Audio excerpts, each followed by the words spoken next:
Don't just skip to the Studio Ghibli part. Hey missile hoes.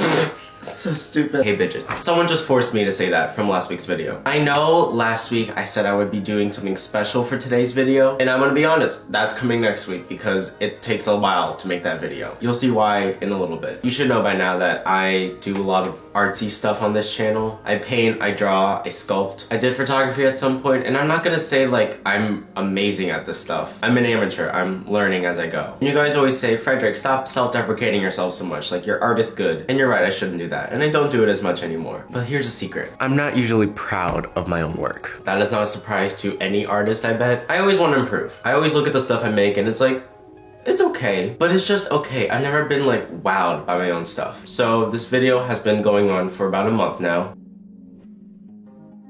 Ever since I got Procreate, I've been trying to draw every day, trying to see how much I can improve, and I just want to compare, like, day 1 to day 30. A little context for you guys. I don't have any drawing experience. The only art class I remember was like 5th grade. I drew a lot of Pokemon, and it was a lot of, oh, let me just print this out and trace over it so I feel good about myself. Not a lot of realism, still life, not that kind of stuff. So starting December 1st, I've drawn every single day. You can see all the little sketches right here. And for some days, it was like, oh, over the span of a week, I was able to do all of this. Or it took 3 days to make this one piece because, mind you, I was in college, I'm on break right now. I had other work to do, so I couldn't just prioritize this every single day. And I'm gonna show you the time lapse of everything, so let's just get started. And yes, it's digital art.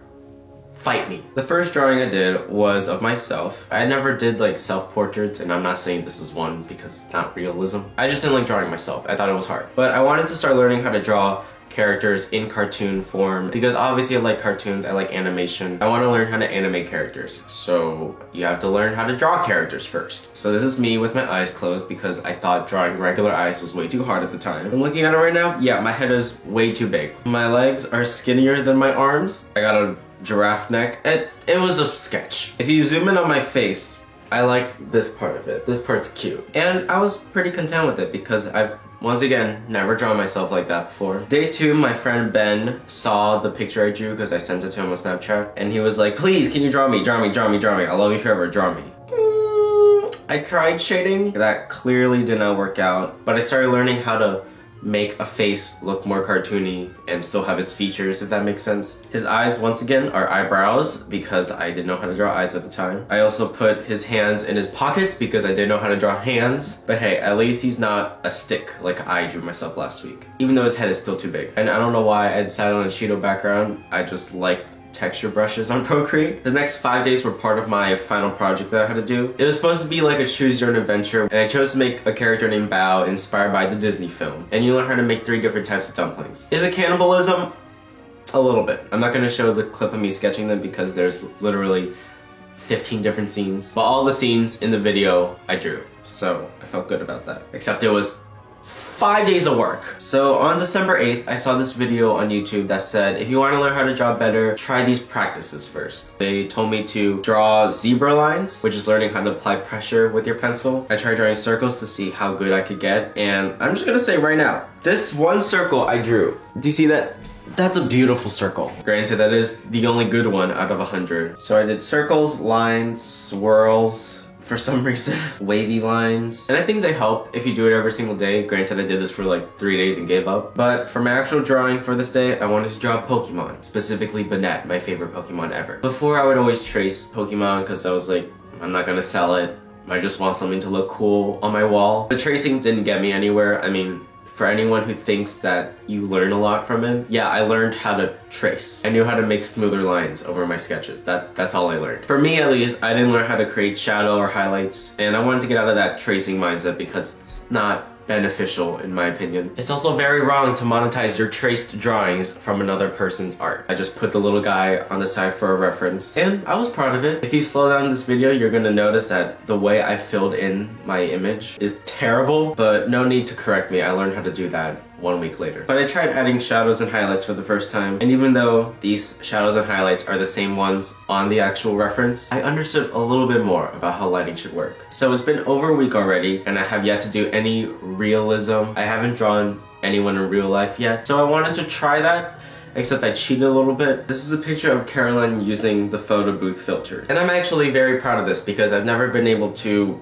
draw something so that it looks close to the actual thing. Even though it's not a real thing, it looks close to the image is my point. And it also counted as a great TikTok. And I only used the paintbrush and blender tool. I'm just gonna say it right now, I hate the blender tool. If anyone wants to teach me how to use that well, go ahead. So the next 3 days are kind of lazy because it was during other finals. I watched some animation videos on YouTube and I tried to see if I could do their own exercises. So one of them involves turning a square into a circle in a creative way. And this is what they did, and I wanted to see if I can do it myself. And no, I didn't just know how to do animation all of a sudden. I was doing it once a week for a whole semester because it was part of my other homework. But it is still very hard to do, and I'm slowly learning. These are the best ones I ended up doing before the end of the semester. December 11th, I bought a brush pack and I went ham. That's all I'm gonna say. I've been following this guy on Instagram named Visual Timmy for years now. I just like everything he does, so I wanted to support him, so I brought his brush pack. But yeah, this took like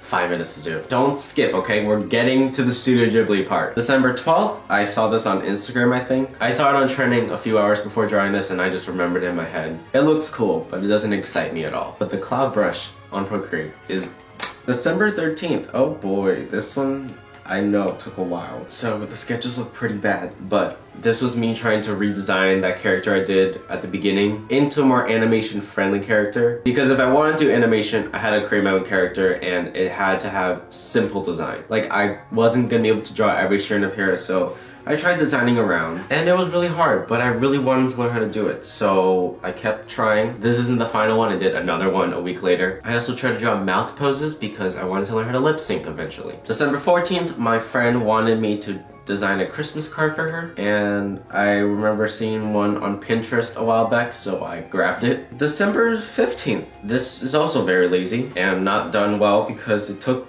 5 minutes. It's an arrow hitting a bullseye.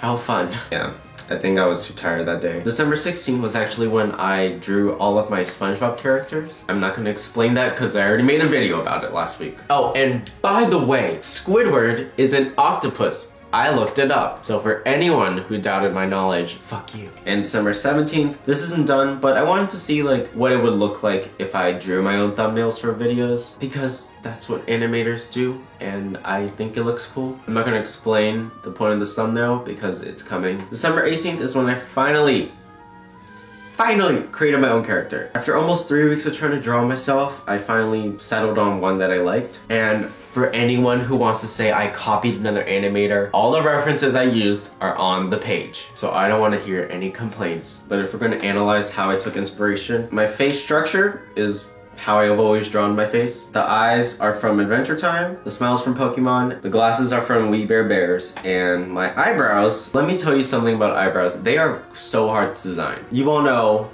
I'm very proud of these. I'm very proud of my eyebrows because I've been doing them for years. So I wanted them to look good on my character, obviously. I don't know how I figured it out, but I like the way they look. So once I start doing animation videos, this is the character that I'll be talking to. And now we get to Studio Ghibli. Before I start this time lapse, let me clarify. No, I didn't trace. This is one of my favorite scenes from Spirited Away. All of their movies have amazing animation. Designs, amazing. Shading, impeccable. So I wanted to look at it and see if I can recreate it because I was hoping it would help me learn a little more on how to shade and work with lighting. Spoiler alert, it did. But yeah, this took, I think, a week to do. This is like the finale of what I was gonna be able to do in a month. As you can see, the reference is right there. In the background, here's a secret. I used the cloud brush to create the trees. But this piece, my character, and then the next piece I'll show you, those were the only ones where I was like, yeah, I'm proud of myself for being able to draw like this. I'm not the person who's so confident about their own work, but for once I was like, be proud of yourself, Frederick, because it looks pretty similar to the actual one. The whole point of this was for me to learn how to look at a reference and be able to replicate it well. Before that, I was terrible at referencing. I didn't understand what this meant, and I'm not trying to brag here. This is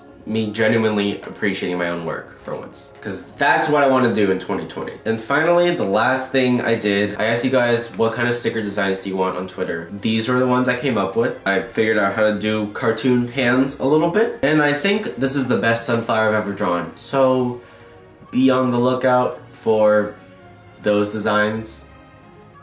Actually, that's not the final drawing. This one is just a bunch of sketches that I've been trying to do for a video in the future. And I'm burnt out by it because that is like 60 drawings right there. And that's it.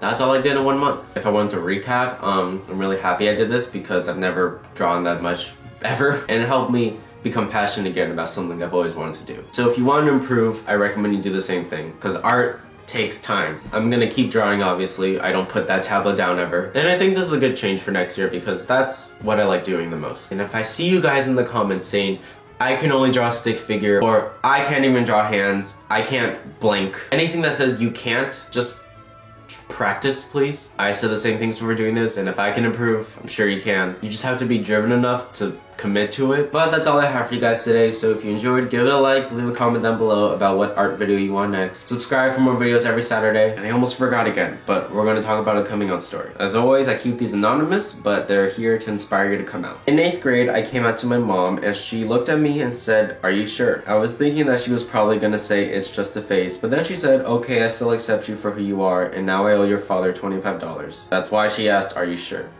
And that still makes me laugh, and I'm very grateful for them accepting who I am. I'm actually gonna talk about 2 coming out stories because that one was a little bit short. I went to hang out with my friends one day, and at the end of the day, we went to a Ferris wheel. They told me this is basically a confession time or confrontation time, and I told them I was bi. They were very understanding because they were also, and I hope I get the courage to tell my parents because they're homophobic. And I'm gonna say the same thing I already told them 3 weeks ago. You'll get the courage eventually, but don't pressure yourself because that's not healthy. Alright, now I can end. I love you guys, and everything's less than 3.